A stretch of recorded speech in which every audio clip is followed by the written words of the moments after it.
Les agents recenseurs sont en colère. Face au non-paiement de leurs droits, ils multiplient désormais les sit-ins pour réclamer leurs émoluments. Nous allons arrêter ce travail. Nous n'arrêtons pas parce que nous n'aimons pas notre pays, mais c'est parce qu'il faut donner de l'argent, il faut sortir le matin, il faut manger. Devant cette situation jugée déplorable, la société civile monte au créneau. Elle dénonce fermement l'exploitation de citoyens engagés au service de la nation. À partir du moment où l'on ne procède pas, n'est-ce pas, à restituer à un employé ce qui lui revient de droit, en ce moment, donc, il manque ce qu'on appelle la motivation pour effectuer la tâche pour laquelle il n'a, n'est-ce pas, été engagé. Pour ces défenseurs de droits humains, non seulement ces revendications sont légitimes, mais les tentatives d'intimidation des autorités s'apparentent à une bien mauvaise stratégie. De 2005 aujourd'hui, on n'a pas une maîtrise sur la population générale du Cameroun.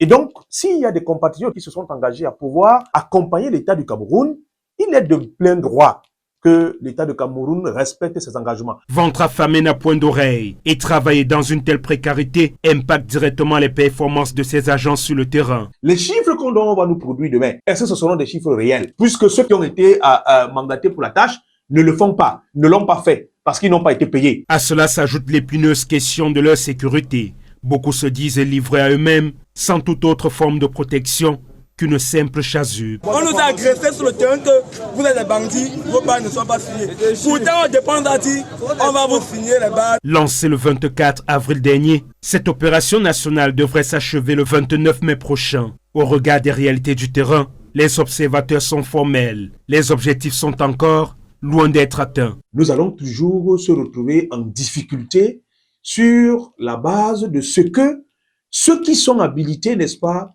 à assumer les responsabilités, ont démissionné. Pourtant, face à cette vague de dénonciations et au désarroi grandissant des agents recenseurs, les autorités compétentes s'enferment dans un mutisme inquiétant, un silence pesant qui laisse planer le sentiment d'une démission collective.